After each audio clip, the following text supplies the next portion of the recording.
coolest mashups of the moment.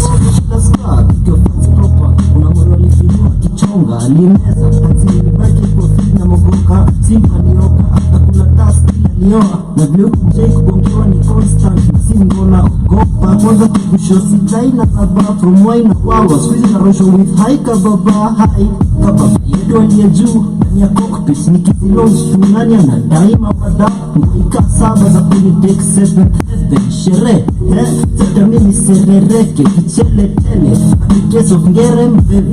When you think you will dig vitu enda sege mege terem kila santi la ni crime scene watu msiso kinikicho na siku raisi situ na shift ends watu wagobi kufa take it too far kama yo best inakufa kukaa mekano vishoni ya ukitana religion enough atumpeli chuki jama nupuzi kukata kinomba samadi 1 hour of the hottest tracks and coolest mashups of the moment. Simple, mistari kwa kitu nasikia kat na silinkos human shit sikeshikwa na madist kami bingo na kwa gani sarangwa na maji kami bingo maganji ni mo lazima urangi mali niko my party people maishitaki makasiriko matani siko yati kwa warazi finyo matajiripo flondi mani ajitidok skoni nibo kuna tabia ziliba bigi jo kami ni maros beneshagi ni kami kigos na kani hip hop kwa kushika mic wa lime ni goat competition nebeleka baisa mbili home ni kami cheat code uangata si try ni kitop haisi ni home niachia mawakili low try me in short uanga sika time mission na line kikok target tuwa sipati virong na saisi ni trondo na info dictator oops All day, every day. na uendesha sana kwa luwa shagi za shitu renga nitemi mhenga I speak in Wu-Tang kama Ric Flair experience teach na topic ni field where there's no coping I hide my notes like a street beggar big late I still vintage bado niko stonage I've been taking lessons from life siku enda college a lot of knowledge ready cause storage wamse unajikuwa na weni faster weni mwenda college siku anafatini sasa niko hapa kuwiki always taking the time na CL iko inside na itakaka instant never make me wait ikifika ni kufight obesity niko unfamiliar siko ready when the type of fights I lose always been a victim for the kind of life I choose when I said I was married to the game I lied like proof niko solo to the ISO and shalipa bright as true I've never showed up to say I'm true and I've been vibing cause I've been rather stay idle the way I know life was meant to be a journey and what was never destined for the arrival God damn it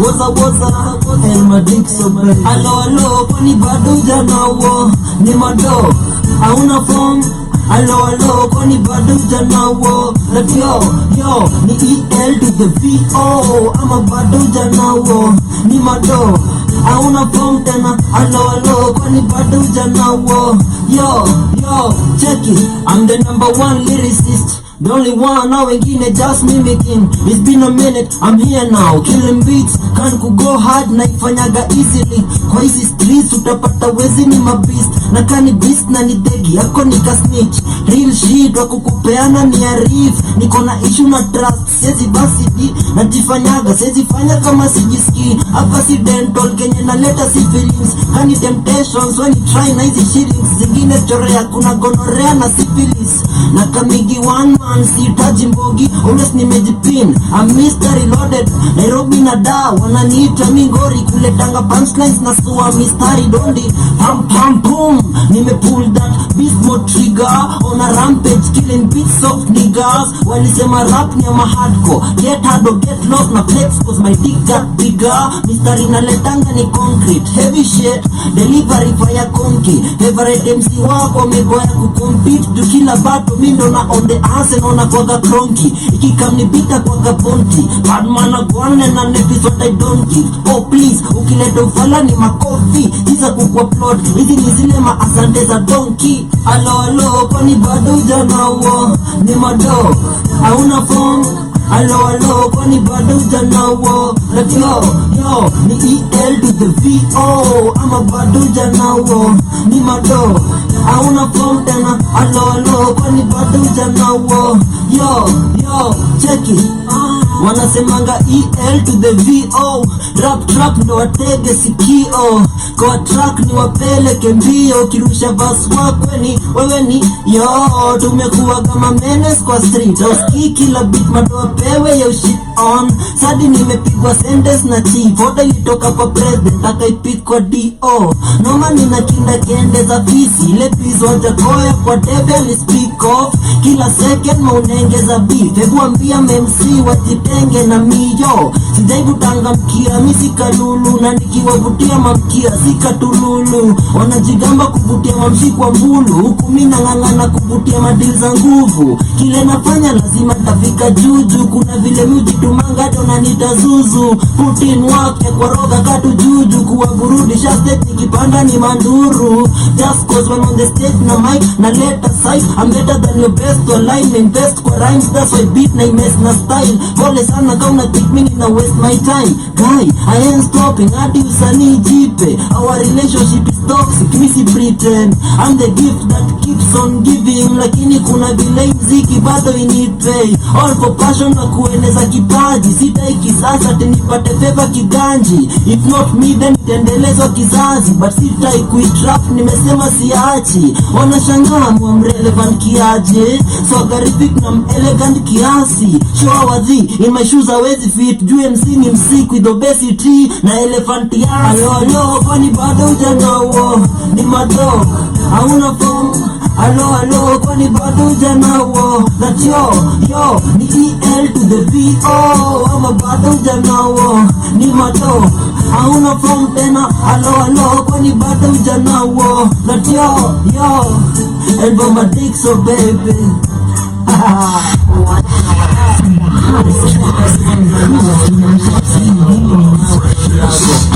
yo ni EL to the VO ni EL to the VO kome na mkono kwenye hewa kome na mkono kwenye hewa hivyo ndio tumeondokea mkono iko kwenye hewa period. Ladies and gentlemen, welcome amazing people to another beautiful Thursday morning from the Route 125 representing the 254 flow. And of course it is 29 minutes past 10 a.m.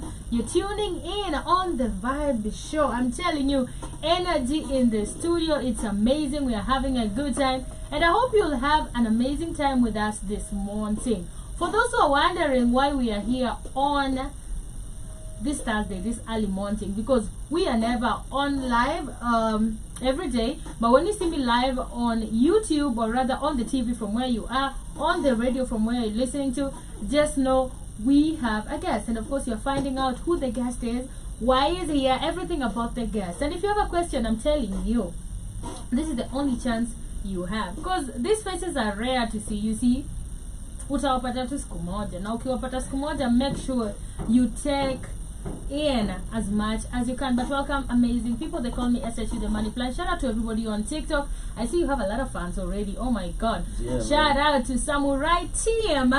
Shout out to oh my god, I was told his name and I don't want to pronounce his name really wrongly. Well, I typed TV Tracks. Oh my god, TV. I'm a huge fan. Shout out to of course Big Drone Hanid in the building, and everybody just tuning in. Welcome those who are tuning in on the radio, on the TV. Good morning. Do remember you can interact with me via our WhatsApp number 0705 428 388. If you are live with me on TV or rather on the app, kindly go to the show page section. That is where you get to listen nice and easy. But welcome back amazing people. They call me SHU the Money Plans. I'm your captain every Monday to Friday, same time same place. Unanipata tu hapa nikiwapasha, nikiwapea good vibes, great music, and of course great conversation. Today I'm joined by the one and only Maddoh. EL to the VO. Unajua sisi ni how do we say it, nicknames. We have the same nemesis. Like Shmani and Maganji and Maddoh. I'm telling you. So clock it. I have my MC in the building, and of course, welcome. Yeah. Very happy to be here today, man. Say EL to the VO, Elvo Maddoh, aka El Madik. So yo, Period. up in the place, man. How you feeling? Man, I'm good. I'm awesome. God is the greatest, you know. Period. Nimetoka mbali ndo nifike hapa manze. Lakini how was the trip to Rongai? Nilasikianga Rongai ni mbali lakini sijabeba vumbi. Yeah, nimeland. Yeah. I'm here. Yeah. Fanikisha au sio? Amazing. Nice to have you kwanza on time. It was amazing, and it was like a very abrupt, call. And shout out to Big Don. He just hit me up and he's like, yo, can we have Elvo? Because when he was here last time, he was like, I'm gonna bring him, and I'm like, man, I'm a huge fan of Elvo. We're gonna talk about where we met, okay, and everything. But kindly introduce yourself to our guests. Kindly tell our guests. That's our camera. Yeah. On TV, on radio. That's the mic. Yeah. That's YouTube also. So talk to your fans. Tell them who the hell I am. Yes. Yeah, ladies and gentlemen, I hope you're doing okay. Yeah. Jina ni EL to the VO, Elvo Maddoh, aka El Madik. So na niko hapa hivi leo. Black Hot Fire Radio with the host Shimani. Yes. We are all about like to discuss like my new release inaitwa Barman and my forthcoming album pia manze inaitwa Malisafi LP. I'll tell you all about it manze. Keep it locked. Period. Thank you for coming. Kwanza umeniambia unatoka wapi? Umetoka mbali. Acha tuanzie hapo. Umetoka wapi Elvo? Una rap wapi? Mimi na rap ungem. Okay. But I'm too big. I'm like too big for one hood manze. Mimi na represent West mzima, so nimetoka pia Ungwaro. Like leo nimetoka Ungwaro. Yeah. Nimefika hadi hapa hii place. Ungwaro ni hapa. Ungwaro. Hata kama ni hapa. Ngong is just our neighbors. Come on. Yeah. But unajua manzetu hata kama ni hapa. Unaona hata kama niko hapa hivi kando.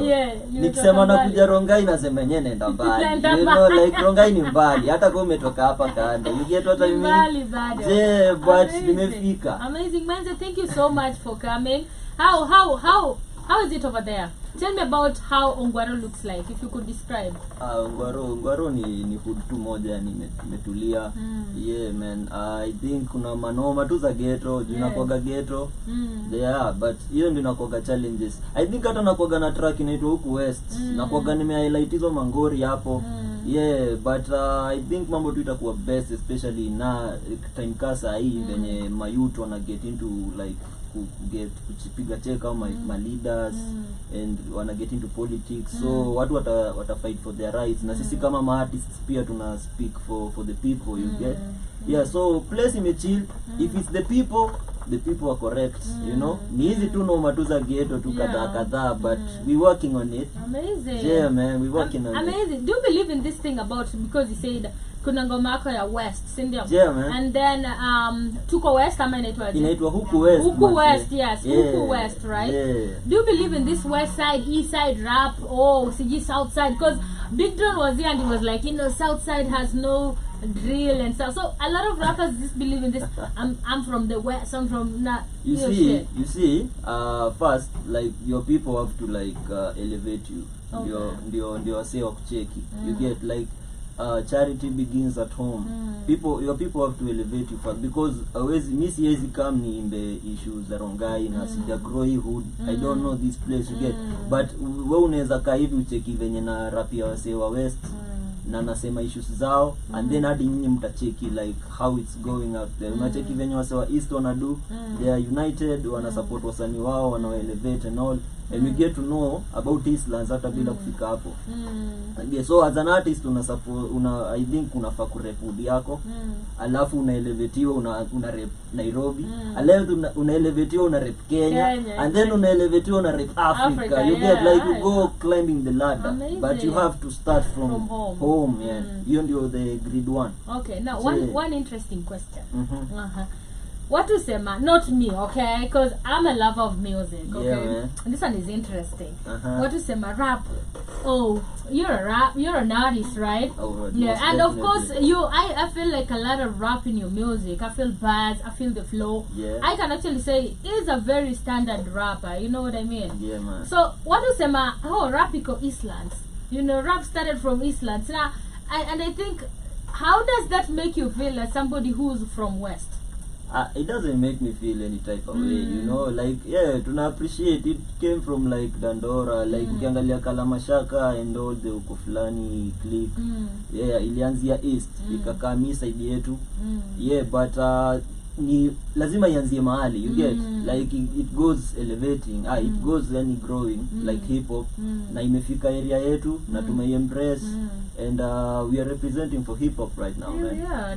I like that, because I definitely believe, and I've heard I don't know if it's the Barman, music is, or did you say religion is love? Yeah, religion is love. And I feel like music is love, you know, it's all love. And it's not supposed to be heard. Because there are like a lot of West people, a lot of South Side people. I feel like everybody's just dope from their own space. Exactly. And it doesn't have to be West to South. Represent your home, but again, let it not be war. Haikuwagi war all day. I definitely it doesn't have to be war. Ni tunataka kujua penye umetoka kuna kaaje. Exactly. Amazing. So that we connect with this thing of ours called hip hop. Amazing. Do you feel like your type of music has or rather your environment has an effect or an impact in your music, and how does that impact you? Most definitely. Most definitely. EL to the VO, Elvo means expressive lyricist observing, vocalizing observations. Vitu na spit ni vitu nime-observe, nime-experience ama nime-observe, you get? So I'm here, I'm all hood, man. You know? So I have to like voice that huyo mama mboga mwenye anapitia mangori, like mtaro yake hapo analipa tax na mtaro imejaa nini, whatever, you know, like that youth man mwenye yesi rapper, you know, music is expressing emotions, frustrations and pain and ambition and everything. So hiyo like my environment ndio inanibuild kama artist. Ndio content yangu manze. Amazing. I like the sound of that. Now, how would you classify the type of music you do? I classify it as hip hop, like boom bap. I usually like take conscious rap and street rap and combine the two. I come up that's my style now. Even as I tell Elvo Maddoh style, because I haven't come up with a name yet. You get your names, by the way. Let's talk. I'm fans wataamua, you know, but it's the combination of the two. I like that. This story, like coming up with a genre, a name, and every artist has their own. Just easy to call Elvo Maddoh style, you know. And we have Swahili, we have Gengeton, Abin, so everybody just has. Where do you think that is taking? Do you think it's like? Do you think is something that actually elevates and puts our music on the map, or we should have like a specific genre of what to push? Everything is there on the market, you know, so sometimes you have to find your niche, ama kitu yenye watu watakuidentify nayo. You have to stand out in this market right now, right? Lazima watu wameona kila kitu. I think because the power wase wako na tenje sahi, people have the internet, they can like view Kendrick Lamar, they can view dead people like Tupac and all that. Sasa you have to like find, there's nothing new under the sun, you know, but you to progress, instead of being the second Isa, come up, like take his style and take something futuristic, combine the two and come up with something, you know, that will make you stand out or be unique or something, you know. I think that's the way to go, because somebody neza inspire mtu pia kufanya hii Elvo Maddoh style, and ito itakuwa ni kama subgenre ingine too different, you know, that inaweza kuwa its own way, its own path, watu wanaweza forge na hiyo njia. So me advice, you see, I'm an artist. As an artist, you like have to be creative, man. So but by the way, Pia, like just be comfortable in any style that you pick. You can decide to be experimental. You don't have to copy what is there already. But then again, you don't have to come with some weird stuff. You can just take what is already there and come up with something. So what do you think is the ideal Kenyan sound?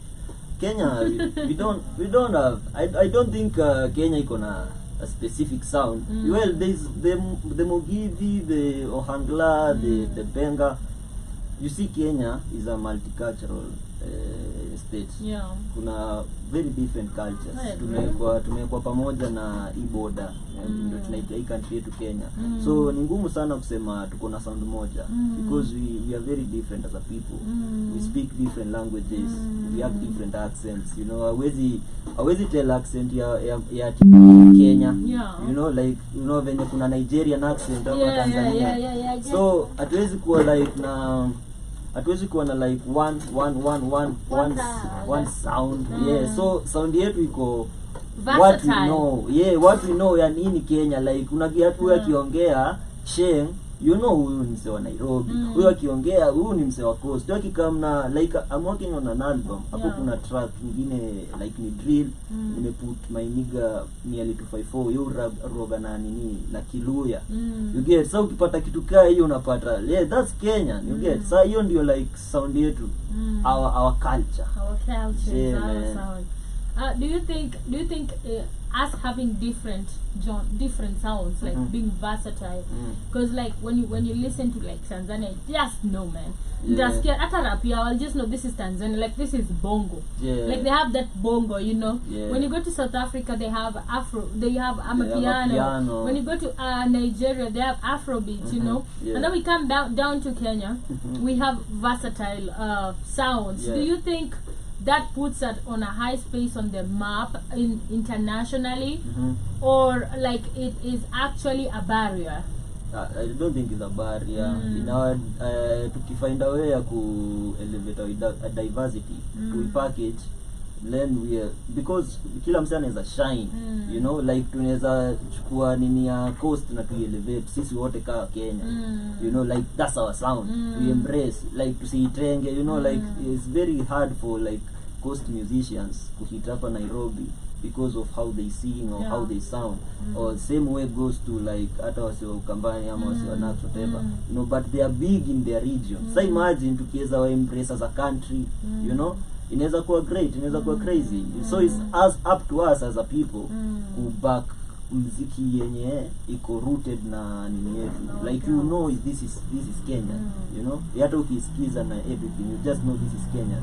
So tukielevate as a people as Kenya na iache kukua regional, then itakuwa to our advantage. But tukikuwa na hiyo like ini muziki ya huku na ini muziki ya huku, then itakuwa disadvantage kwetu. Yeah. Unadhani Kenyans have an accent?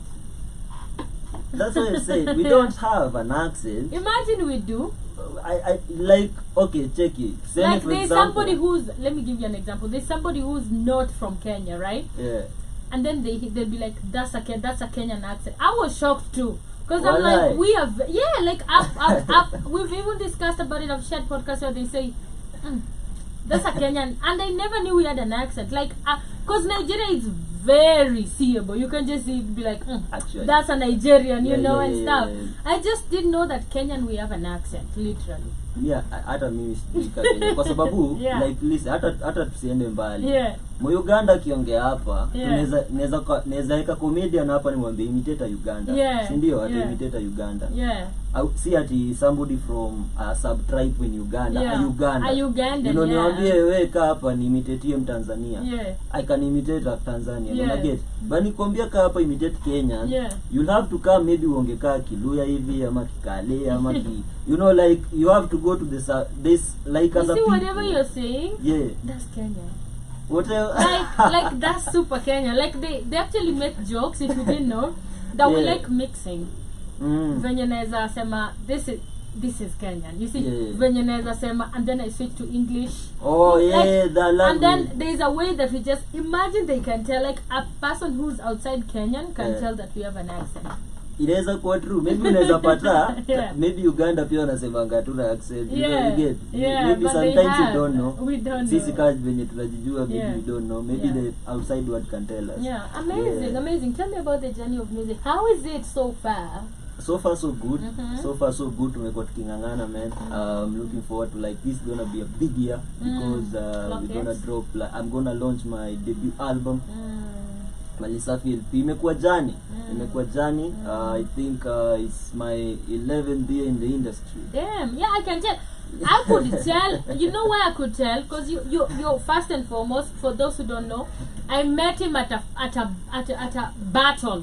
open mic, man. Yeah. And I knew, you know why I can tell? Because you're not shy on the mic, number one. Yeah, You most just love to definitely. rap, like let's. And then it's like you can tell this person has mastered his hat, you know. So he's not like a beginner. Because sometimes you're like, okay, Yeah, that person man. needs a little more practice. But there's just something I'll be like, si wajana, una get. Yeah, So man, it can yeah. really tell from your art. Yeah, man. I started recording music. At 2015, I think nilikuwa form 3.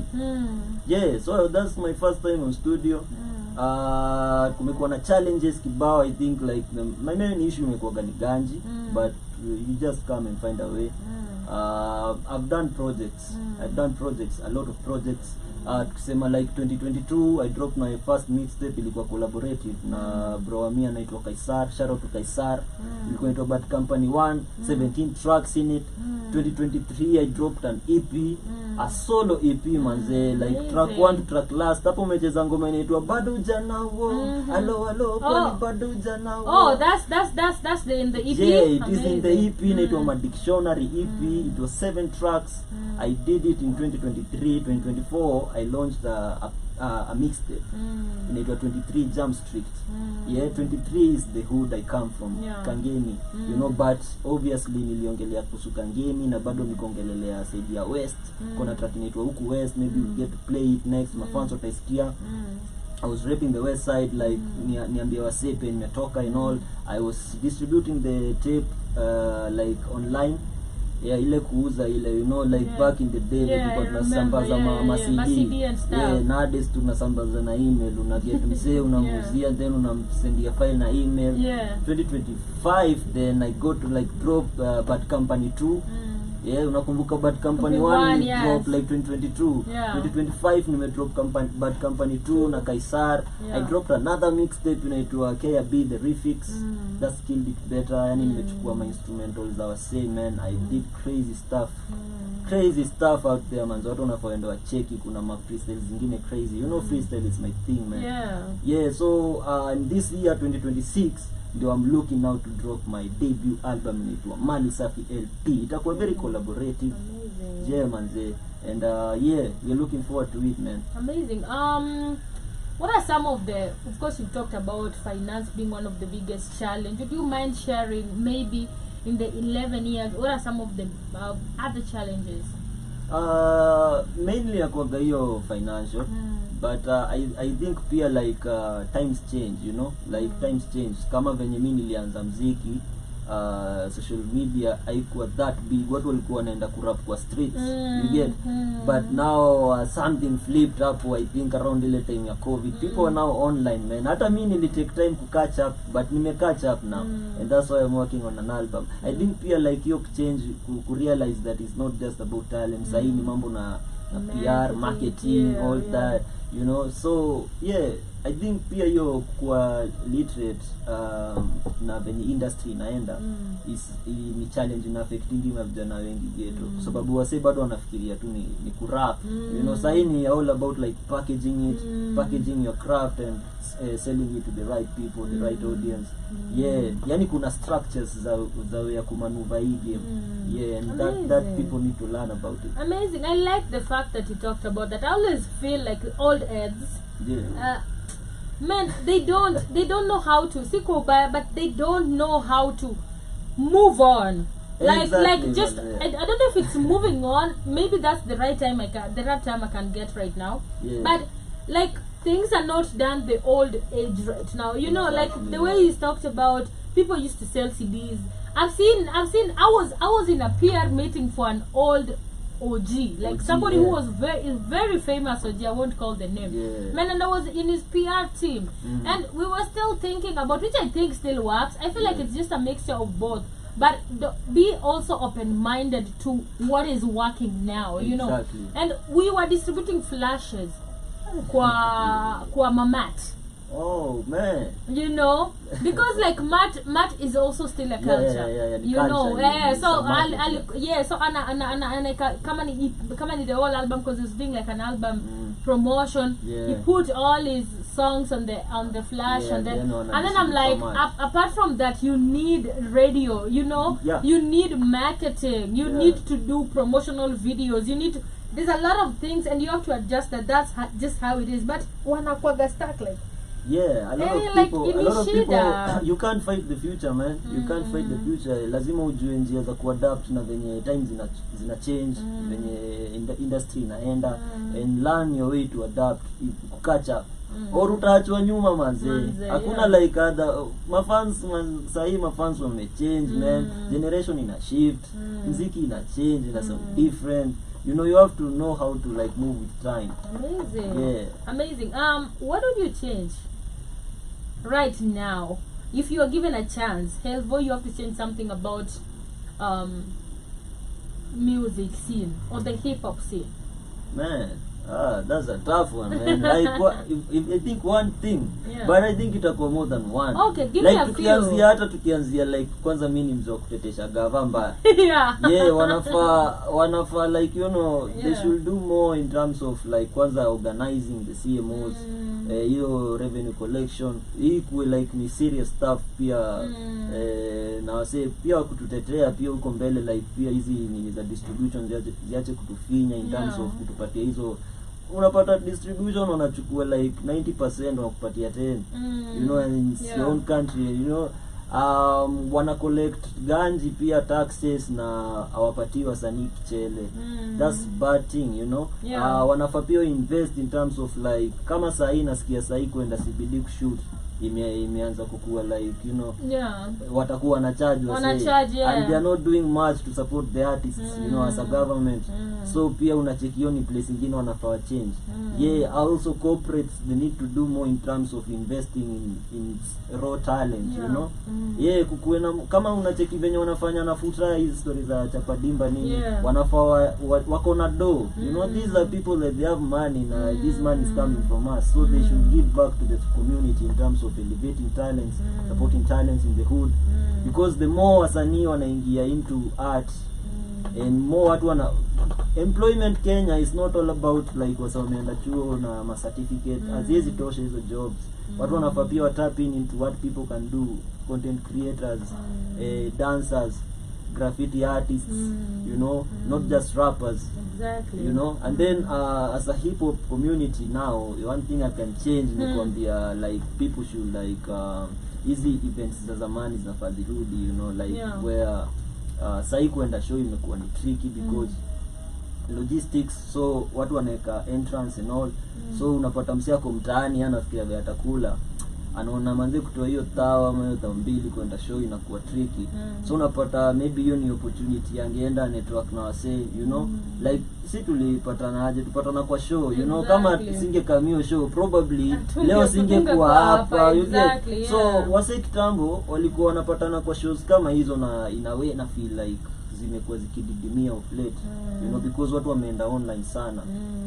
So that's something I need to change. And then speaking on online, unaona, speaking on online, art inaenda kididimia sana because kuna a lot of businessmen wenye wana make it successfully as successful musicians, wana make us successful musicians, so wanakuwa na mediocre content kwa sababu wamemaster the other side of the business, not the music. Wame neglect side ya art, you know.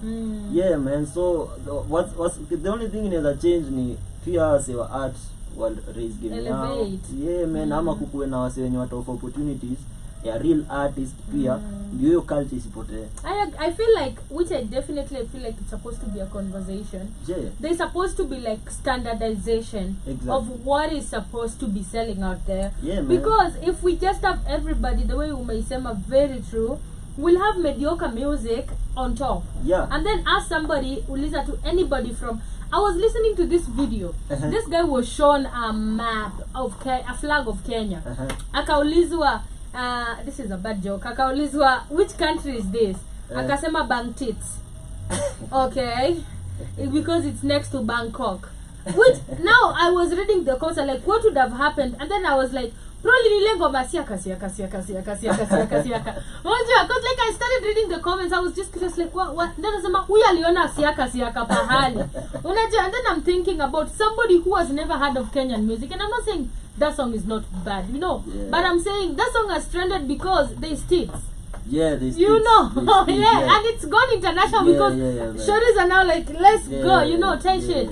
But apart from that, because Major is a good artist, he stayed there. There are some mediocre songs that are being pushed just because somebody has learned the art of business and you know ameisomea vizuri. Like, when did Diana Bahati become a rapper? You know, tie shit, unajua. And then you look at her songs, you're like, million views in one day. And then you're like, she can't rap for shit. Exactly. But amejua kupackage, amejua kufanya hizo vitu na ngoma yake inaweza sell. So I feel like we should look on both sides. There are supposed to be a board or whatever standardization that will decide this is we are master both the business and the art side, so that because like I feel like in a reduce the art, so we people even now, even if people go mainstream, and I was having this conversation talking the mainstream say tuseme mtu alikuwa rap, and this is something I've noticed, rappers ni wanoma alafu anakuwa tu mainstream and then ana realize like anaacha kuandika, anasema tu acha tufanye sita trend, asha master kenye watu wanapenda, unaelewa? Alafu hata ukiangalia like, because I listen to music, I listen to bars from bars. I want to understand like what are you saying. Alafu nakuona saizi sasa naona tu vitu zimeanza kuchange, because like sometimes I love OG, right? But mi napenda Calligraph nikisikia bado sahi bado yes anafanya commercial, unaelewa? But kuna time ana dropping like real hip hop tracks and I'm just like, no, that's the Calligraph.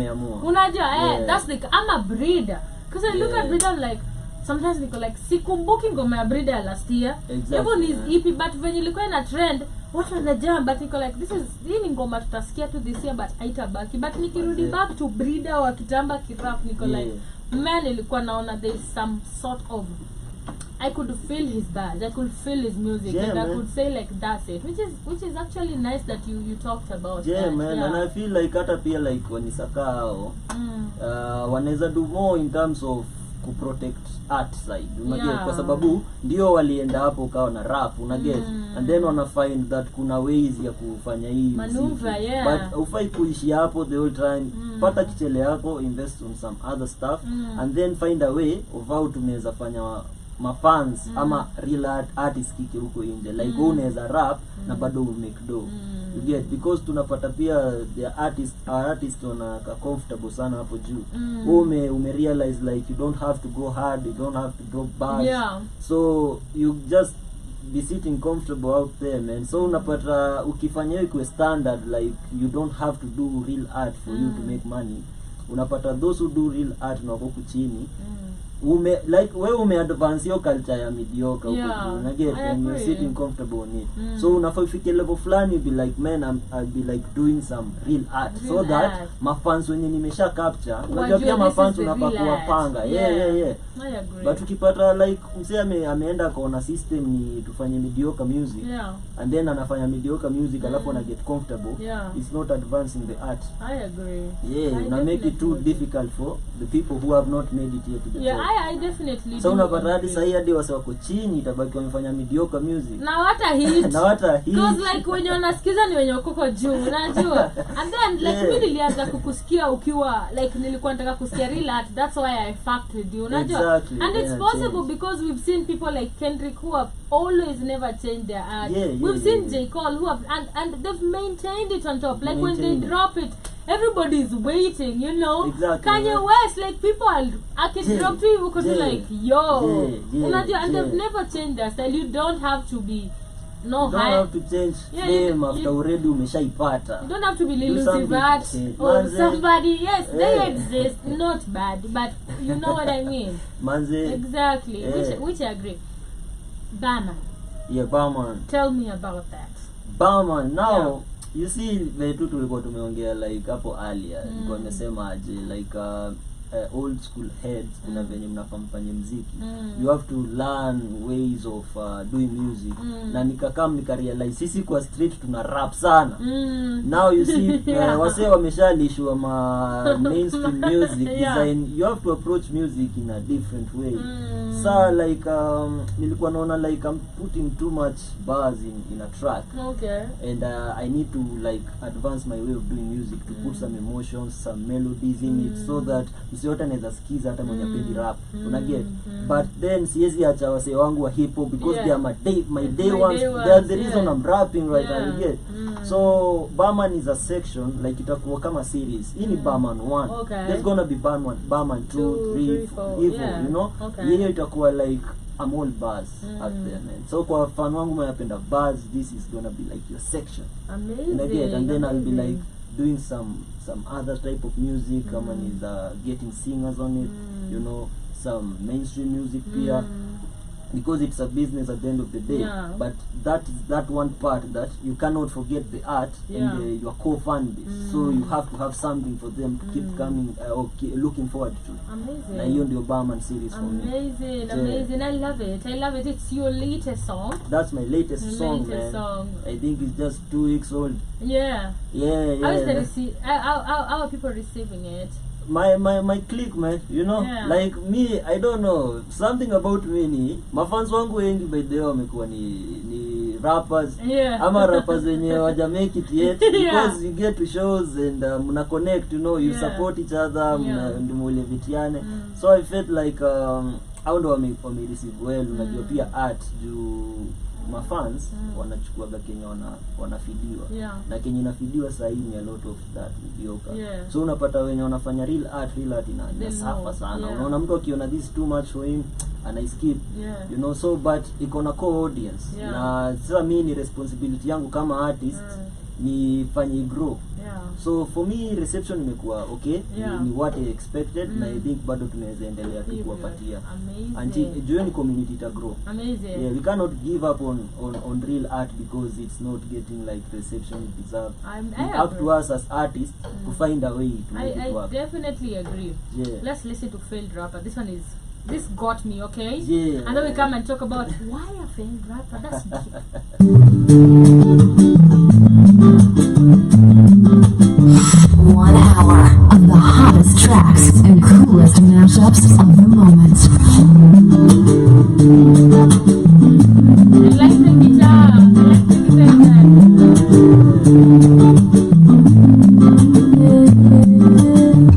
Maddoh will rap. Maddoh will rap.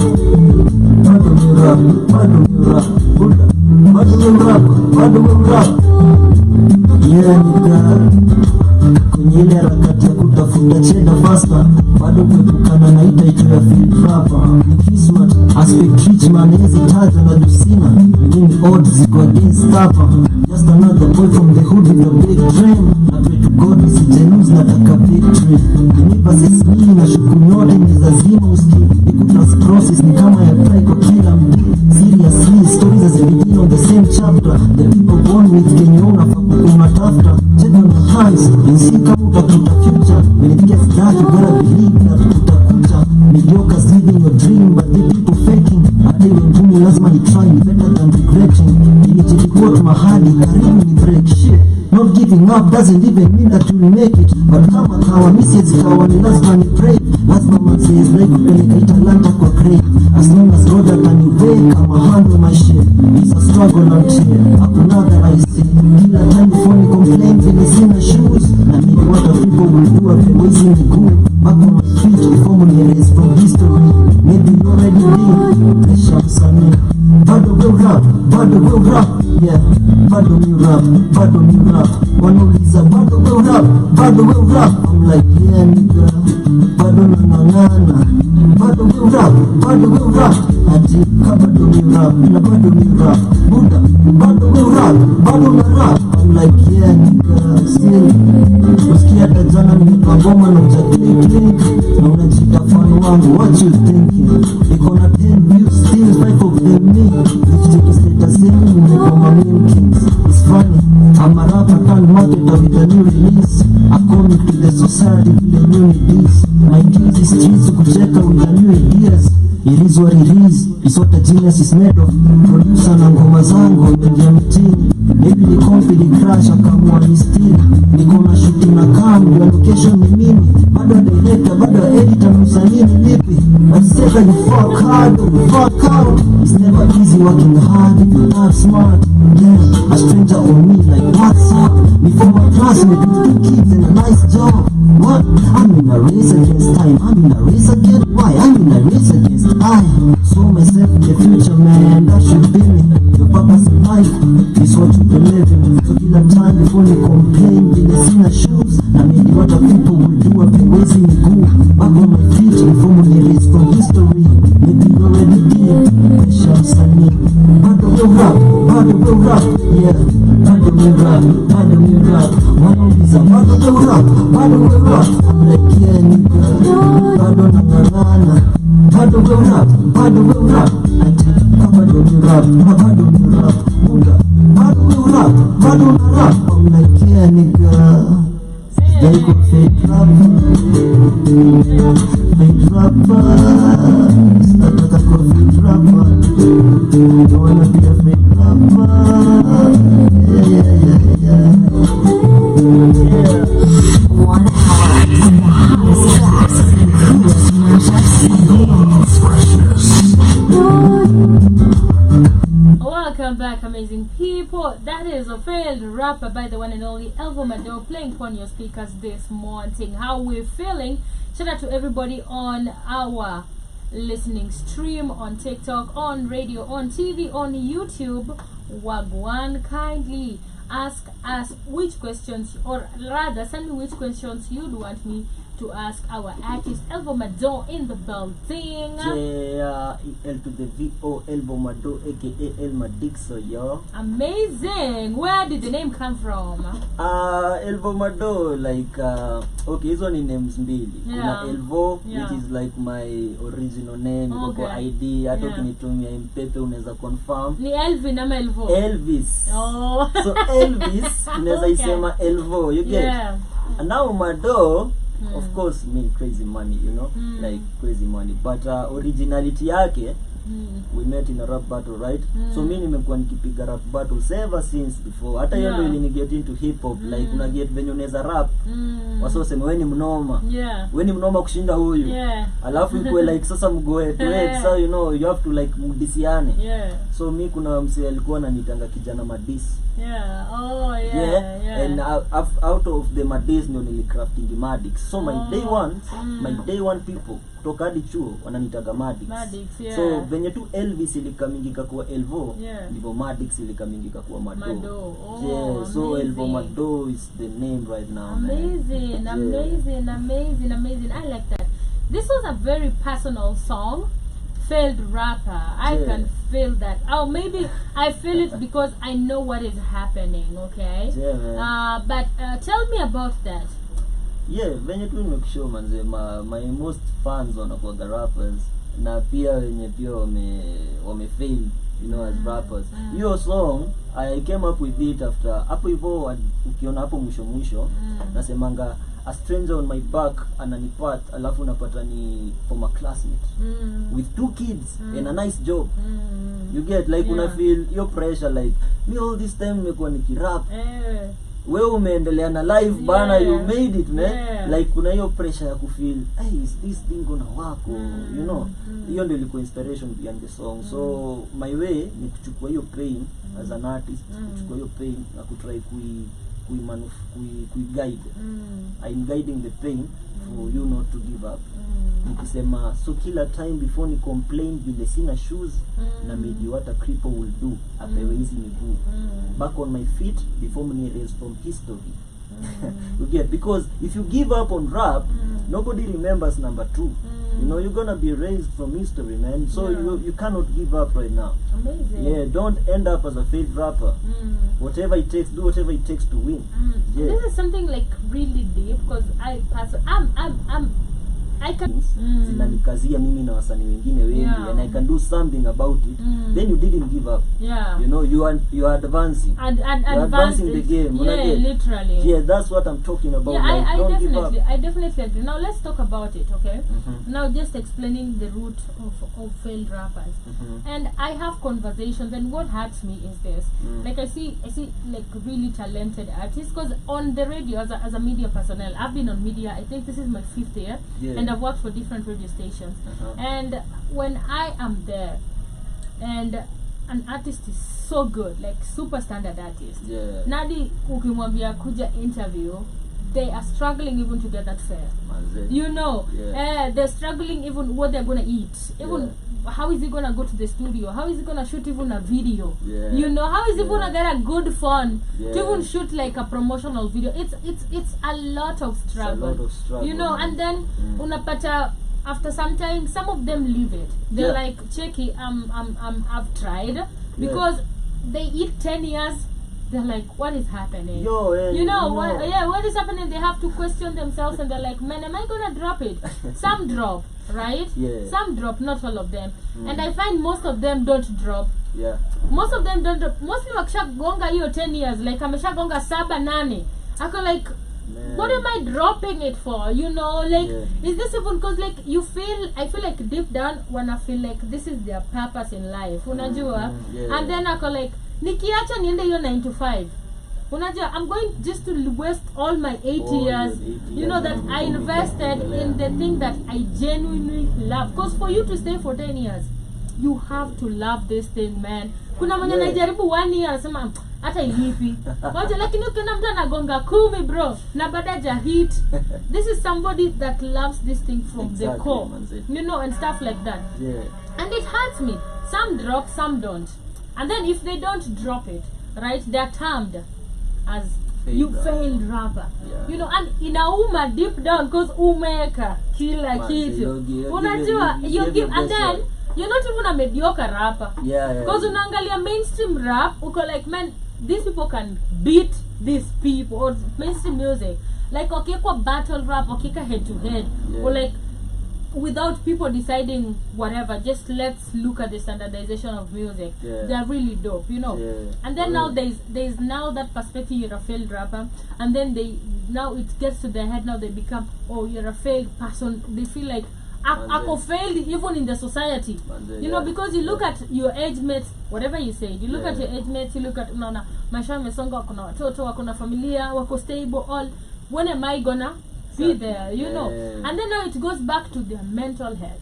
You know, it comes and destroys them from within. Now you sit with somebody and they don't know this person is so hurt. They start hating even the music scene. You know, like they start like kill them too. Like unasikia tu somebody's beat about a lot of stuff. And then when you understand the root deep cause, you go like, is it because you've been termed as a failed rapper, or you're feeling your music didn't do it? Now let's talk about how deep, because for me I feel like that's really deep. Honestly, it's some real stuff. Unajua nimesema like niyo kama kuna line nasema mediocres living your dream, but they people faking.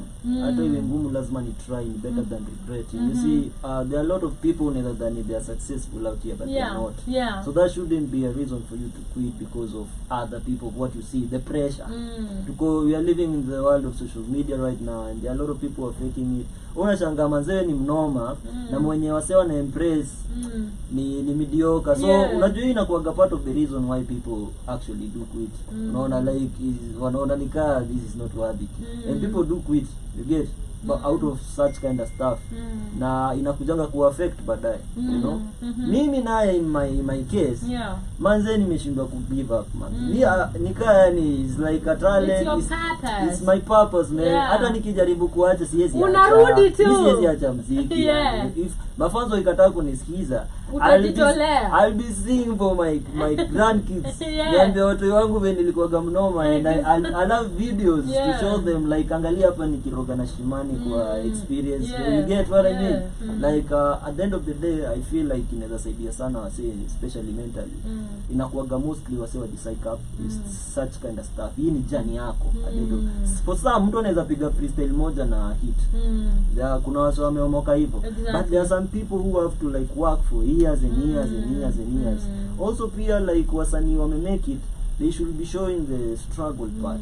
Share now, say mentor guys, you know. Don't like, feel like I'm not the one, because they want to show like this flashy lifestyle, like it was okay. And now like nobody. It's easy for us to do music. Ni kama wewe umelalisha because you're not making it. So wase they're beating up themselves. Because I was once in a studio with one of the most biggest artist right now in the 254, very famous, doing international gigs and stuff.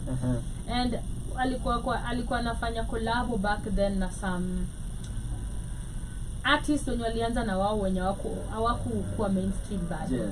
Right, so walikuwa naandika ngoma and I was in that session just chilling na nasikia alafu akaambia manze tuache kuimba struggle side. That's what he said, dinaje? And then they sang of course about sherehe. The song is called sherehe.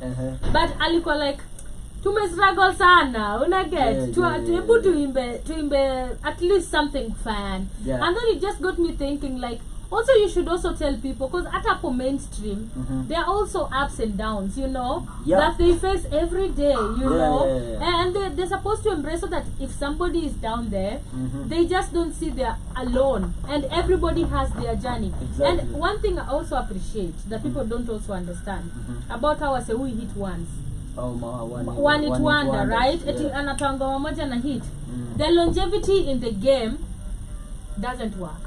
I wanna that long term, but ukipata mse mwenye amekuwa for 10 years, like for example you Elvo, if somebody comes to you right now, there's a lot of things you learned in 10 years compared to somebody who's coming now. Even when it comes to business, unajua, you know very well before there is supposed to be a contract, you know, there are things you learn, unajua, ndio mtu atakubeba ufala, because you look at these people, they hit and then they're vultures in the industry, man. Take advantage of you. But I feel like also the experience, the networking you've taken, it was all for a good cause. Like it was part of the process. Yeah, it's part of the journey. Literally, you know. That's why I show say like don't give up on it, man. Journey yako hata kaita take 10 years ama 20.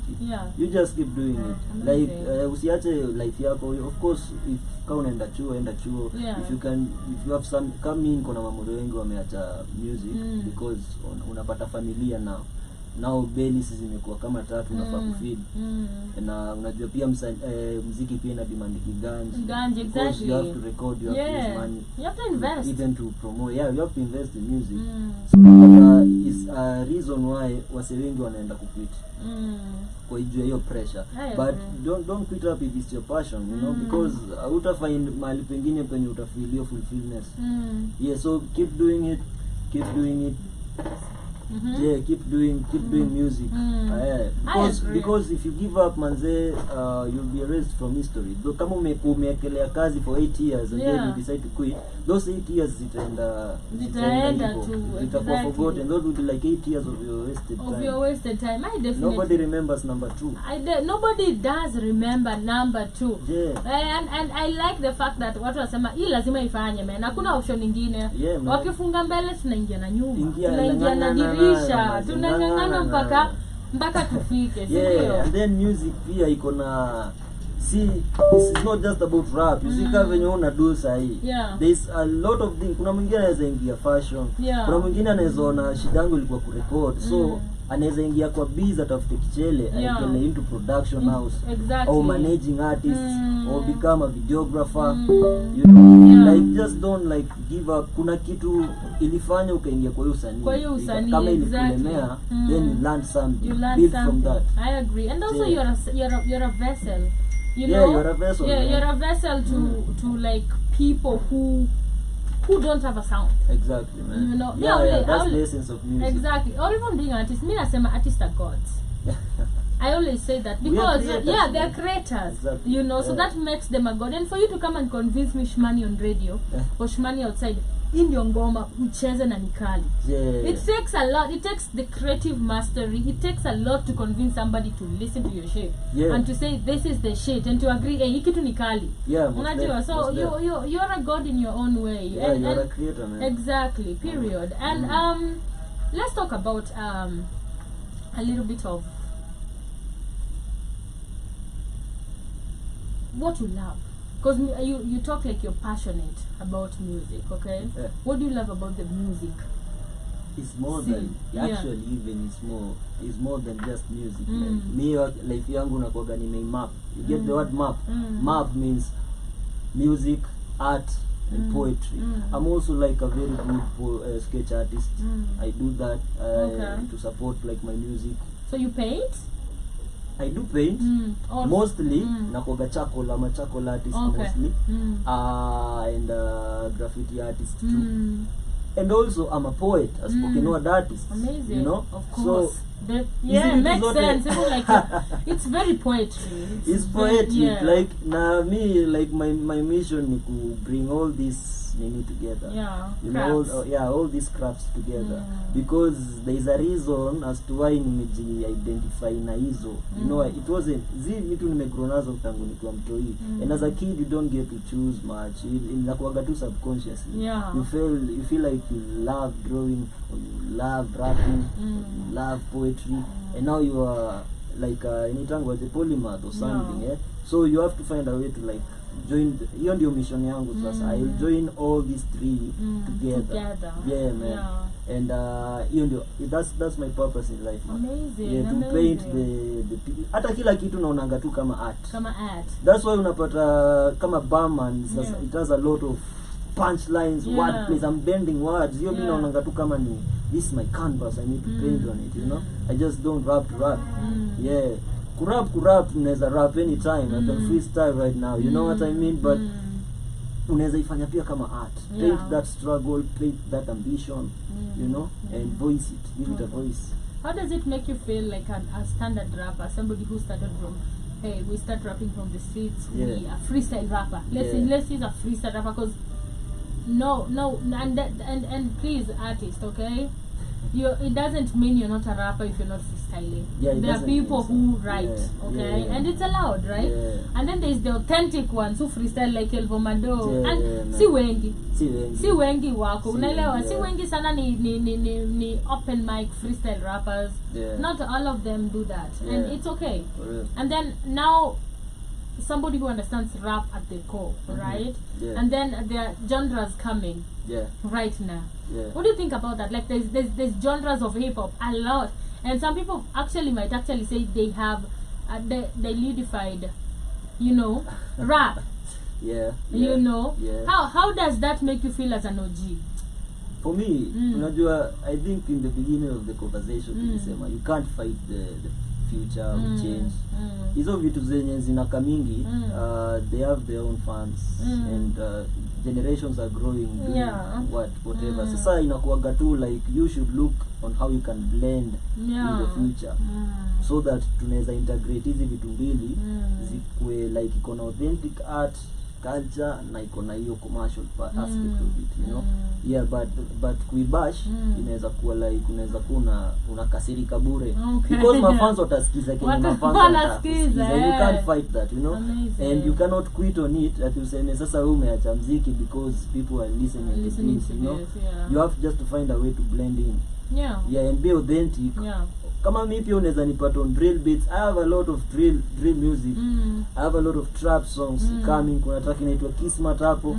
There is like kama ni dancehall, kuna track inaitwa Trouble, you're talking about mental health, you know. So evil in that way, but kushinda uchukue like nini beat ya dancehall and talk about tracking and all. It's good, you know, that's the vibe, right? But you can take the emotional part of it and talk pain into it, you know, and make it work, because you're an artist. An artist can make art out of anything. I agree. I like the way you're very open-minded. A lot of people are very close-minded, very bitter about it, because like it is what it is. Like saizi watu nasikia wamejipea jina trap dancer. Tunasikia kina Moti, which I love. Shout out to Moti, that's my homie. You know, tunasikia kina Kapitani. Watu nasikia saizi I'm shocked, because like they're different genres and people listen. Like unaona 33 bricks, 34 bricks. 34 bricks. You know. Unaenda na number zao ziko nuts. Ni crazy, Mimi sijaisikia hata. Niko like watu wanasikia hizi vitu, unajua? Kuna Kilimani Boys. Watu wanasikia. Unajua kuna Jeno. Watu wanasikia. And then kuna London Boys. Kuna Brooklyn, kuna Elvo, Maddoh, unajua? Watu wanasikia hizi vitu yenye wewe unaweza sema hapa eti ufai kufight change. You should just be like, sasa wewe venye unaiona ilete sasa na perspective yako, you know, like make it better in your own way, rather than kuquit on it. So ukikuit on it, watu bado sawa watasikia. But if you can make it better, then come and make it better. Period. I agree. I definitely agree with that. Ndio watu wasikue eti watu wako na Sira, watu wasijam, wezi jamii ya mziki manze. Huko ukitoka manze unasaulika. Literally. Yeah. I like the beat of, I like the sound of that. What would you suggest we listen to? Watu wasikize kwanza sana mimi naona like people need to listen to like authentic music. People okay, I'm apart from that, like your song. Oh, I suggest Right sayo unaweza nichezea hapo Trouble.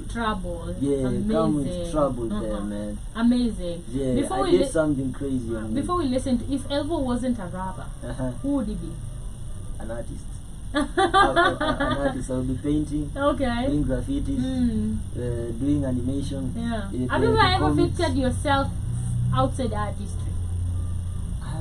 Nah, man, I don't know. Yeah. Singekuwa kitu ingine wala. Yeah.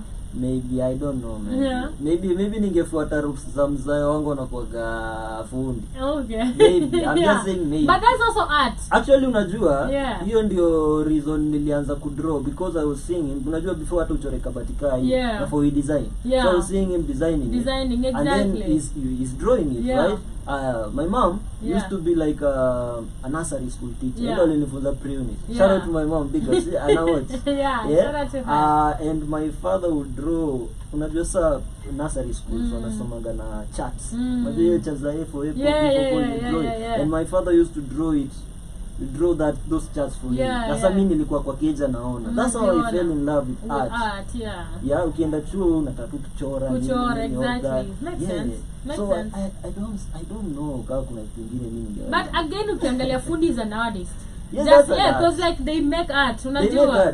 They make art literally. Unajua, and everybody yako na design yake. Singekuwa editing kama singekuwa artist. Yeah, that's all I am. I like the sound of that. Yeah.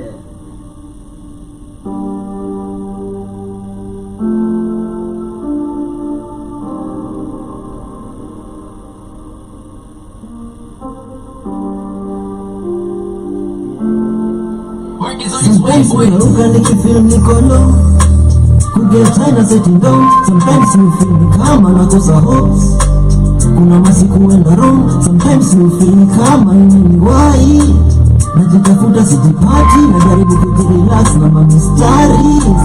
Skiza pop Mr. Mali, so much trouble in the world. Natafuta venye reality nita escape, natafuta venye reality nita escape, natafuta cause there's so much trouble in the world.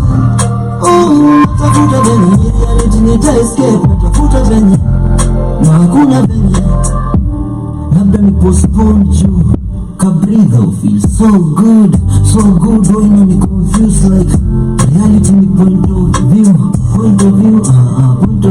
Najaribu kupice point of view, humanity ni different, na si science na proof, anakuja truth absolute. But nikikam home napata mtoi ajadishi, na mama yuko fiti, mas not an island, simani skini kwa ecosystem, the kind of life we live in. So much trouble in the world. Natafuta venye reality nita escape, natafuta venye reality nita escape, natafuta cause there's so much trouble in the world. Oh, natafuta venye reality nita escape, natafuta venye na hakuna venye. More strength just in case storm na kifo, and I face head-on collision. Storm ikikam na you overcome to the other side, the only place ukona freedom. When the freedom comes, nilitaka kulive na hii ndio chance. Juu nilifix all my demons, nikazidefeat zote. Sina feel like I fear no one. Dear mama, pray for me now, pray for me mom. Ndio mingi regrets ndio sina.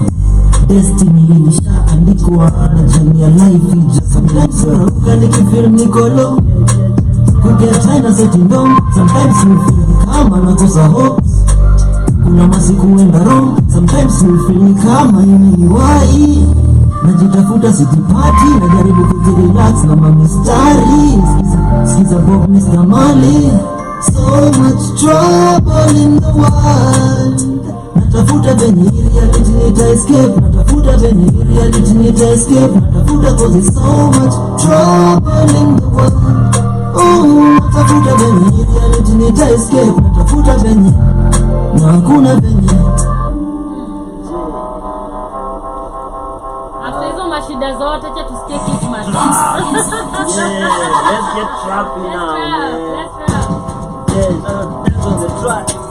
Gotta get my shit together. Nilipe doza mina daikumisi tena. Kijana kosa hitu cheda. Ni kismat walai, kismat walai. Gotta get my shit together. Nilipe doza mina daikumisi tena. Kijana kosa hitu cheda. Ni kismat walai, kismat walai.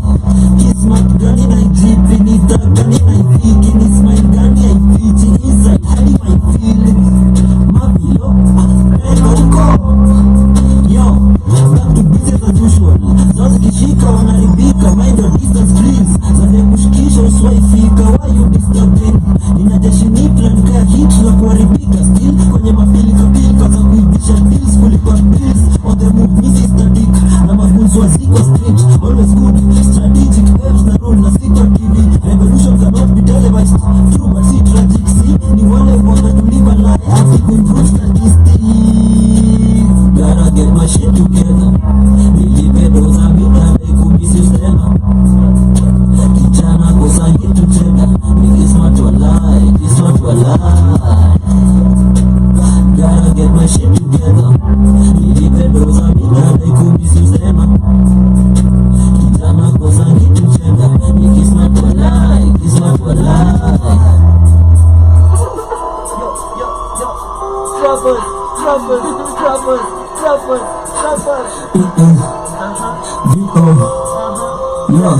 Yo, usitake jamani nina live shibile na stahili. Anakura piki kikuza ganji na hata sijui ni kwa nini. Ukisuba mdii unarushwa manzi, hapa una lose my feelings.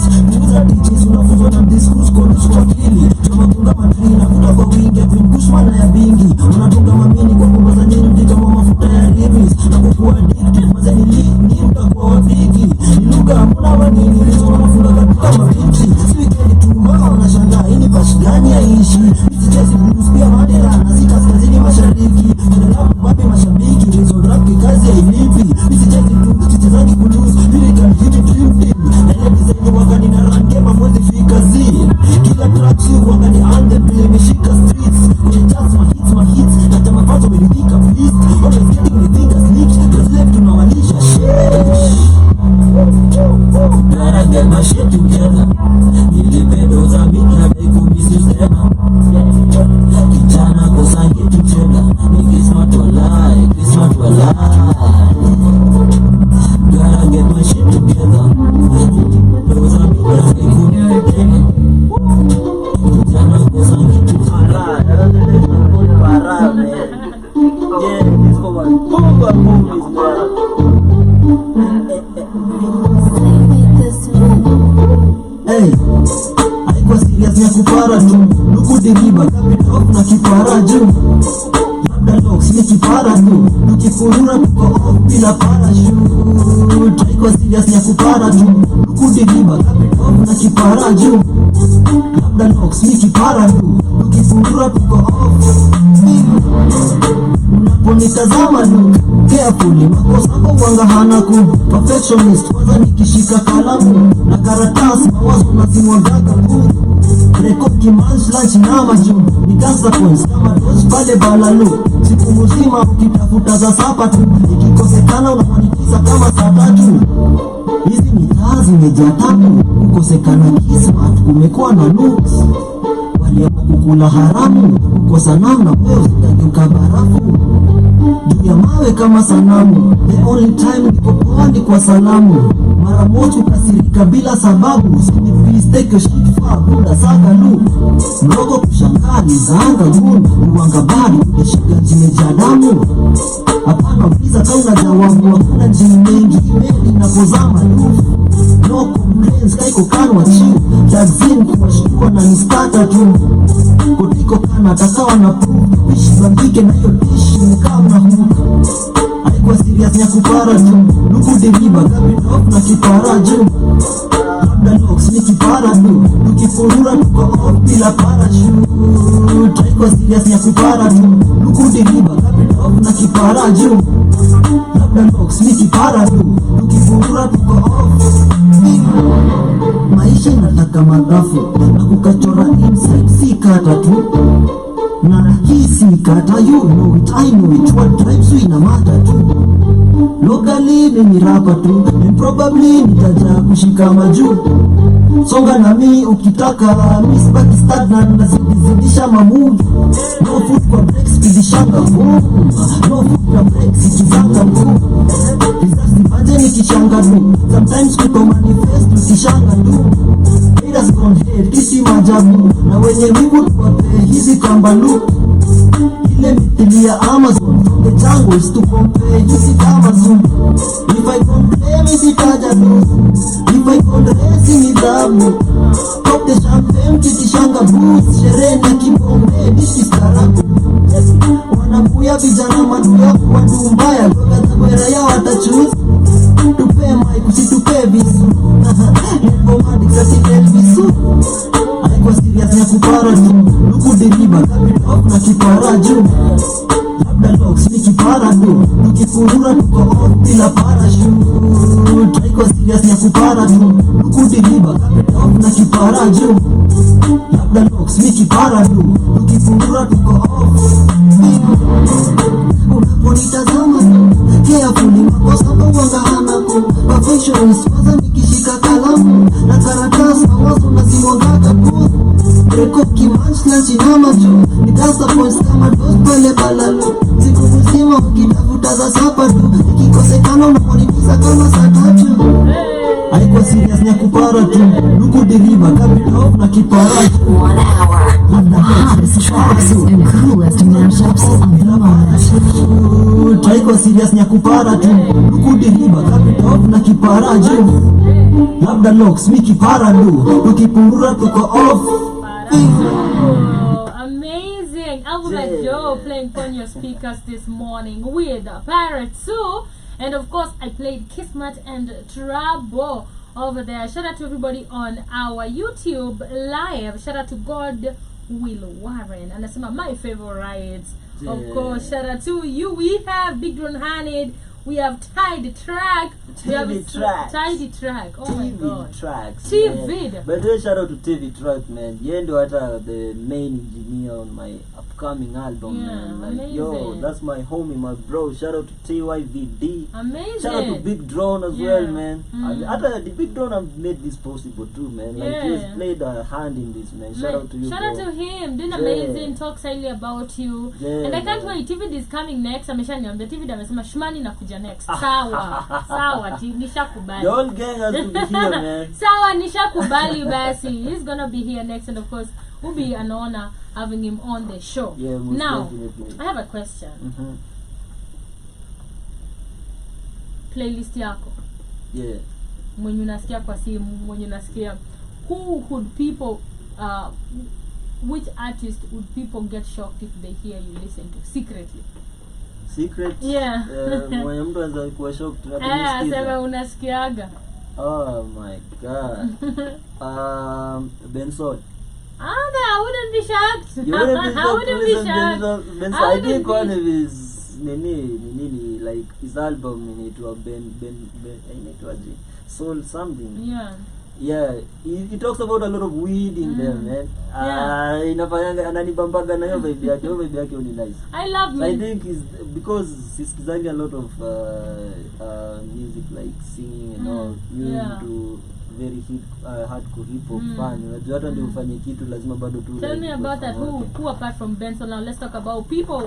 People would expect, or people would be like, that sounds like a playlist. Yeah, of course, man. Like you got to give me kwanza my niggas. I listen to my homies all Yeah. day, every day, man. The likes of TV, the likes Yeah. of Big Drone, the likes of XSL Bandit, kuna ni Ali 254, there's Famuchis Blackman. The list is very long. DCG, all of them people. Did you And say then- Lissy G? Yeah. Oh my gosh, shout out to my girl. Lissy G That's is on what- my upcoming Oh album, my by the god, way. that's gonna be amazing. I Yeah. love Lissy. Oh my god. Lissy is a beast on the mic. And thank god, like she'd rap with, because like Lisa to kiangalia and rapping in the old days, because even her music is like boom bap, it's like straight up buzz, like exactly, man. Like she's not mainstream. Akirap and stuff, that's a rapper. Exactly. Wezi katilisijia ati chini dem like so hardcore. I know, I love her. And there's a speed. Those are the people I listen to. Yeah. On the mainstream, I listen to mainstream artists. Okay. Maybe out of Kenya too, like anybody. Out of Kenya, I listen to Kendrick Lamar, okay. J. Cole, Joey Badass, and you know, I listen to Hope Singh, I listen to Joyner Lucas. Okay. So Absol.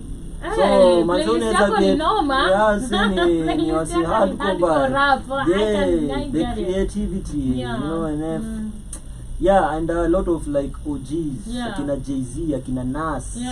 I even did people like DMX and Tupac and Biggie, Notorious, you know. Hizo nakoga playlists zangu most definitely. Yeah. Amazing. What keeps you going? I think my future. Okay. Yeah, man. I think that I have so much to live for. You know, music keeps me living, and the fact that I'm building something. I'm always constantly building something. You're going to keep going. Amazing. Amazing. What's the vision? The vision is that I want to have freedom, to live freely in a capitalistic world as an artist. Okay, I love that. Like I'll be mziki yangu, you see mziki yangu inaweza, or my art inaweza sustain all my financial stuff. Put nitoe mokoro ghetto, nitoe block, na nikuwe like I am able to do my art without worrying about the bills, the money. That's what I'm aiming for. And then pia nilete mavijana up.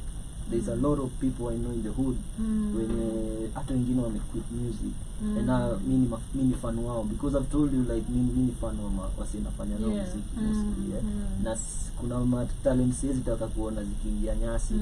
So kanyi umepata mafamilia umeondokea, Elvo Maddoh is still working. Unafaa kuniombea, because when this thing works, man, I'm coming to get all of you, man. Period. I like the fact that you listen. I do listen to my homies, honestly.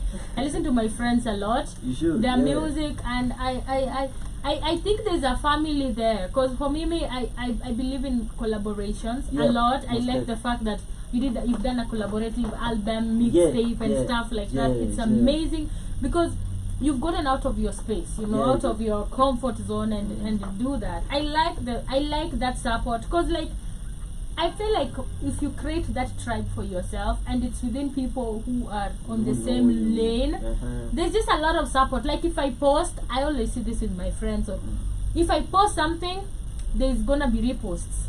They're gonna share, and I don't need to. It's just automatic. Like I'm just like they are common names, and I'll see them all the time. So it's really amazing to get that type of support, which is not competitive. It's not competitive. It's not. It's all love. It's all love. You know, shit. I like the fact that as a performing artist, all right, because you do a lot of when you freestyle rapper, so there's like a lot of rap battles and all that.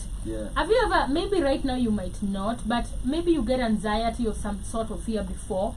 How do you handle that? Or somebody, if you experience it before, as somebody who's starting, what advice would you give them, or what tip would you give them? Being brave means that you have fought something you fear. You know, kama your fear exists, then you're not brave. You get, like you can be called brave kwa sababu fight your fear, your anxiety to do it anyways. For me nakuaga, it's not that sometimes I get nervous before performing, but I just do it anyway. Kama your day when we met, mi haya sikuwa nimeenda hapo perform. Nilikuwa nimeenda hapo kusupport my homies, Drone and TV. They were pushing the album Diplomats. Shout out to Diplomats, man. Nilikuwa nimeenda hapo kuwasaidia na hiyo, like we have a track together. We was truly. So that was all I had in mind. Like naenda kuperform your track. You know, and then the opportunity came. I wasn't ready. You get, but you just do it anyways. You know what's the worst that can happen. That can happen, yeah. So kauna feel like you feel scared. It's not bad to be scared. Be brave. Amazing. Yeah. I like Fight it and go and do it anyway. I like that. Yeah. Do it anyway. Do it Literally. anyway. Mina kwa tu do it anyway. Do it What's anyway. the worst what is the worst that can happen? You know? Don't say the same thing. Alisema about you. Yeah. Alisema everyone a rap, bro.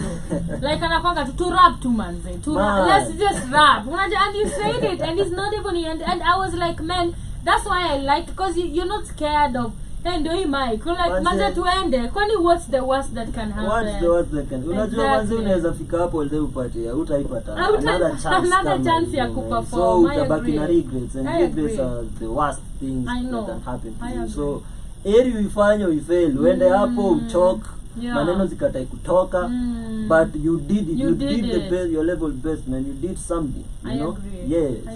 So in the future utajibit down and say I didn't do it. Nah, you did it. I love that. Yeah. I love that. I love it. Do it anyway. Do it anyway. Yeah, if you were to choose, I know you got a couple of songs, okay? One from the top. Nakwambia, hebu cheze ngoma gani yako? Oh man. For life. Kasemenya tutacheza leo Huku West. Oh, okay. Huku West it is. Now we want to listen to Huku West. And then we'll come back. Kama K, Elvo ni a freestyle rapper. And Kama K, Kama Kawaida. This is the only chance we're going to do freestyle. He has to freestyle for me, because I won't get him easily. Unajua. So yeah, let's listen to Huku West by Elvo Maddoh, and then come back for the freestyle session as we talk about what's next for him. Keep it locked.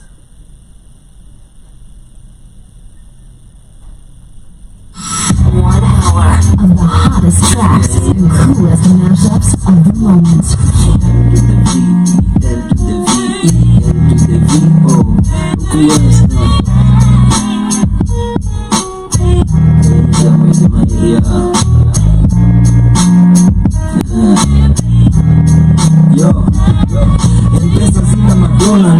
Fuck the economy, get a crazy China me. That's what you call me. People all over G. No one sober in this place. Call it west side of Nairobi. Ita, manze keep time masani mbaya. Streets wakamtana, usiku zina picharada. Juka, waseni wakamafutani mbaya. Boys asipokafunga tuwaye wakanifaya. So cheza mbali, unaweza mani ya kustofa. Tena mahali uzisema fulani aliona. Leka kani machenda, wena mware tunabonga. Juka kemba na ni, bezo kanju litokwa. Amefua ni mtaa, you trust no one. Hadi Samaritan, si mtaa, ucheza mboka. Tena sofa, imtaa na ire proper. Bile na roga, freestyle, readings and dogdani. Everyone else, the rest wasijichoche. Nikana give them classes, itabidi wasome. Cause we the best from the western area zote. Maite bases, zinadushetani, okoke. Yo, luku set, vitonanya, luku fresh. Ukiamua ni kudu bresh, itabidi amewe. Juku men, wezi leta zuku mse. Huku ni kwa madet, to test, to get ways. Ziliza kama vile Mkenya nimetoka, wana mimoyo msile. Mkenya ametoka ni Huku West. Hizi side za Huku West ni wakala represent. Wanauliza kama vile Mkenya nimetoka, wana mimoyo msile. Mkenya ametoka ni Huku West. Hizi side za Huku West ni wakala represent. Side mbaya arifu, wasaidi na wakulipawa. I mean awadai kugawa mami politicians kwa mic vichekesho. Hadi vile sisi viongozi wa kesho. The situation ni dire, generation shit my ass. You know you're fucked. 1 hour of the hottest tracks and coolest mashups of the moment. Standard of life nina sauti na mepaza kwa mic. Nikiwa tu sisiko baya being kind and polite. Otherwise ni mangumi, hasira za hungry man. Duniani duni, hata wazuri wamekuwa wauni. Ile design ya Maru Shakuri. Sometimes mi wanakaa kuna ghetto binguni. Minus the sufferings, life after kaburi. Katutapatana na mabrenjini petu pazuri. Tukikiset tunadisia mawingu. Itakuwa best ama bani ya msimu. Ukini hate choke na kusuffocate. Naje na kunywa lemonade ulinigei kiwa ndimu. If you materialistic na kumes. Focus na kufind peace ya akili, happiness. Usage stress na kenye kuget. Mentality ya east imejikuta shanti za Huku West. I gotta make it out of move quickly. Yell another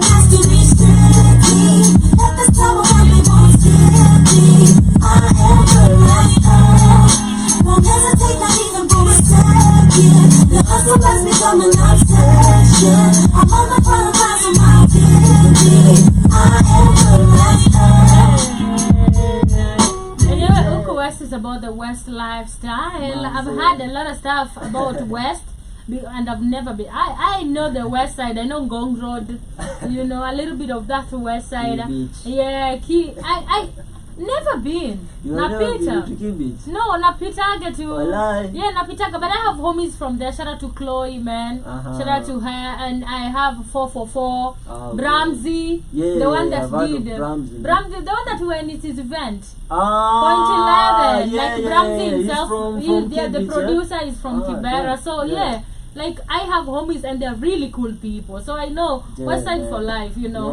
All day, every day. Now, freestyle. Okay. Please, you have to.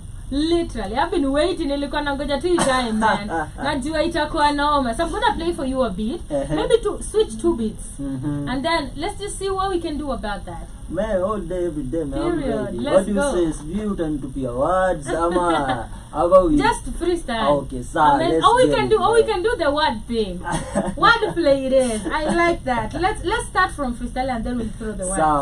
Let's Chris will also help me. Just throw any word and then he'll continue. Whatever. Amazing. Let's go. Yeah, let's get it. 1 hour of the hottest tracks and coolest mashups of the moment. Yeah. L to the V-O. Elma Dixo, yo. L to the V-O. Rap, yo, whatever, C-E-O. Kwa track, ni wapeleke V-O. Yo. I'm the number 1 lyricist. The only one, now wengine just mimicking. It's been a minute, I'm here now, killing beats. Kani go hard, na ifanyaga easily. EL to the motherfucking V-O on the beat. Na saizi unajua ninasikizwa on repeat. Na ukikam kwa bado walai na kudefeat. Na sunajua katuko hapa hivi kumake my profits. My homies ni big throne. Na sahi ananicheki, ananiona, mazee niko home. Hapa hivi ni Blackfire Radio. And if you're not radio, you can listen to me. EL to the V, still going on. Bado naendelea kuspit. Na sunajua ka beat lazima tudefeat. Niko guilty ya kukill my instrumentals. Kwanza za TV tunajuanga kawezi ni stand itabaki umepewa kiti. Na kama ujenisikiza viti itabaki umenisikiza ndio utii. Hapa hivi na the queen herself by me. Oh my god, hadi neza mistake nikifreestyle. Because this is what I do, this is what I like. Ni EL to the V-O, still going, still flowing. And then gonna flow me. Hadi neza change beat tuendelee. Don't know me. Okay, this one is for the ladies. This is acoustic. Okay, I thought it was boom bap. I'd rather play. There's no problem. Okay, let's go. Yeah.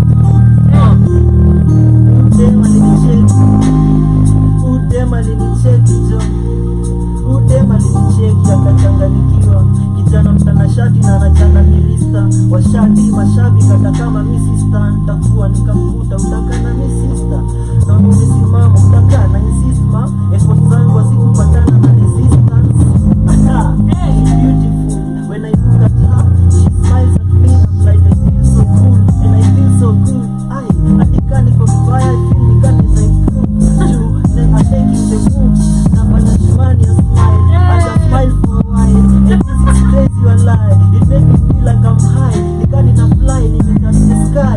Where's the limit? Hata ukamapa hivi na sijui nani bado utamkipit. Tunajua gapa hivi siwezi quit. Bado ni kudrop hizo beats. Angalia kusichea. Na nilendelea tu kufreestyle mazee. You know how we do that. Hello, now this one will throw a little bit of words, okay? Yeah, most definitely. Okay, let's go. Man. Let's go. J. Black. That's one thing, man. Yeah. Big up from all this black man. Yeah. I've never walk, I'm always real. And I'm representing black. Yeah, I'm always black. Na represent Africanism. Tunajuaga Elvo, Maddoh, nimetoka Africa uski. I'm never for the white but we're gonna represent because we're all one. Na sisi wote tuko under G.O.D. Na tunajuaga kenye naleta hapa C.O.D. Si ordinary, amesema red. So hivyo ndio my ice na kuanga manze nikitoka chuom mistari kwa kichwa zimechrome so nikishanyanya macho zikiwe red naanza zeku freestyle hizi mavitu venye zinakaa unajua kila siku angali na rap na neza rap nikiwa mavitu na kila siku nikianza kurap venye niko mavitu nitarap hadi wasikiishi hadi we can rap when about red so red ni kitu ingine ni kala ya pili kwa flag tunajua Elvo Maddoh anaweza rap kuhusu red kwa sababu unakuanga nimenyanya wanasemanga ati nimejidrag na nikitembea kwa street huwezi pata ati nimesana na kuanga always manze nime put my turn up food I never gonna turn up to there's a freestyle kuhusu any word so throw the next one you phone rap okay phone this day kwa phone I'm the one and only na wagana rap with my homies na kama unanijua sasa unanijiki kwa teje unaweza niangalia na unaweza bado nipata kwa meje na stage huko sasa ni black hot fire radio unaweza kucheki kwa daily hapa hivi tunatuanga tunaangaliwa na phone unaweza kuvutia tunajua tuko na lines mingi zingine ni kazi ile siku za wa China nini tunajua hiyo tuzevi naweza freestyle anything na rap I don't know phone na kuna phone za wa China na kuna phone zingine zenye wanga tunaona zenye zinaitwa ma iPhone zimetoka west mimi nimetoka west game ka game representing 23 au unajua this time ni free but itafika time tutaanza kuwa charge tuko in charge 1 hour of the hottest tracks and coolest mashups of the moment. Hello, I told you guys it's gonna be lit. It's gonna be lit. Amazing. Elvo Maddoh freestyle session. One of my favorite freestyles. Actually, I was looking forward to it because I know you're a freestyle rapper. So I was like, hey, it's a bumper sana, man. Shout out to you. What next for Elvo Maddoh? What are we expecting? People should expect Mali Safi LP. That is like all my energy, all my focus, all my attention right now is on that album, manze. I'm gonna make sure people listen to it. I'm gonna look forward to like even coming back here to your fans one more time. Ndio tuchambue hiyo album word for word. Track by track because I feel like I've given it love, I've given it passion, I've given it time and attention. You may craft very perfect and wonderfully. I need people to listen to it, man. Yeah, that's the future for me. I can't even see past it, man. Yeah, that's all that I'm thinking of right now. When is it dropping, or a clue? Let me give you a clue, man. Inaweza toka as according to venye sahi tuko. We have not agreed on the date yet, but itatoka October. I'm thinking about 20th because ni Mashujaa Day and I want the Mali Safi LP to be legendary. You know. Amazing. Yeah, so itoke Mashujaa Day because it's legendary. You get what I mean? Clock it. Amazing. Amazing, man. Thank you so much for coming, Elvo. It's been amazing. Thank you for your time. Thank you for the energy. Thank you for hosting me, man. I mean, it was really for me it was. I hope it was for you. Hey man, it was a blast. Thank you so much. And of course, Black Hot Fire is home. If you wanna drop on here the EP, call me, hit me up. We have our numbers right now. We'll just be talking. If you have a new song, throw it my way. I'll always be playing it on radio. One thing about me, I'll always drop in some 254 music. 100%. Trust me. For the culture, all day, every day. I'm a culture shifter. I think I'm gonna call myself. Shmani, who are you, culture shifter? Period. Yes, I'm a culture shifter. Every day, I'll be dropping that all day, everybody. Thank you so much. It's been amazing. Tell us where they can get you and how they can reach you. Your music and everything. Mimi manze mnanifollow EL to the VO Elvo Maddoh aka Elmatic. So Elvo Maddoh at every social media platform. Hata sibadilishangi jina for that reason. I want like ukisearch tu Elvo Maddoh unanipata. Exactly. Na ukimtaka physically unaweza nipata Ongoa Roa Maunge. Namba ni ile jamo. Period. You all had it from the source. I always say sifanye msanii alale njaa. All day, every day, unaenda pale una support, unanunua mziki, jina ni moja, Elvo. Merchandise is coming. You know, there's gonna be a lot of stuff, a lot of goodies. So follow, subscribe for more. Amazing. Elvo Maddoh on all social media platforms at Elvo. The Maddoh as double D-O-H.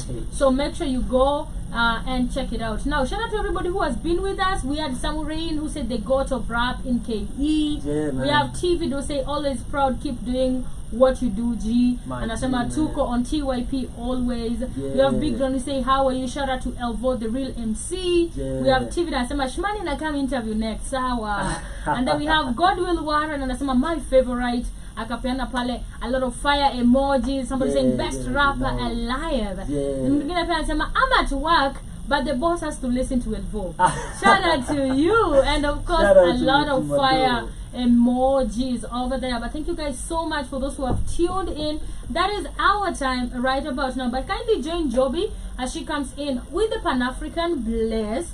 And of course we'll meet later in the evening, because today is on Thursday. We'll meet on the reaction time Thursday. For those who are going to watch this on a replay, kindly drop your favorite song, the questions you'd love. Of course sitamuliza sahi, but when we see him next maybe. And of course anything positive, hata ukitaka ku criticize zikuje, tuko ready. We have the shots. Amazing. Unajua shots ziko kwa bag, so usijaribu. But thank you guys so much for tuning in. That has been our time. Much love. Because we started the show with Barman, and Barman is his new song. Okay, so I want us to go to Barman. It's only right. Amazing. It's only right. We listen to Barman by the one and only Elvo, Maddoh in the building. But much love, amazing people. Have yourself a beautiful morning, afternoon, and evening from wherever you are. That has been my time. Take care. Mwah. Bye. Let me play that.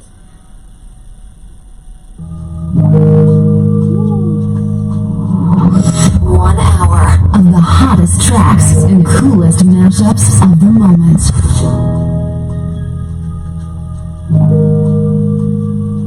1 hour of the hottest tracks and coolest mashups of the moment. Niko na buzz nyingi kushinda Babra Shop, na drop buzz a lot kwa stage, all my buzz stop.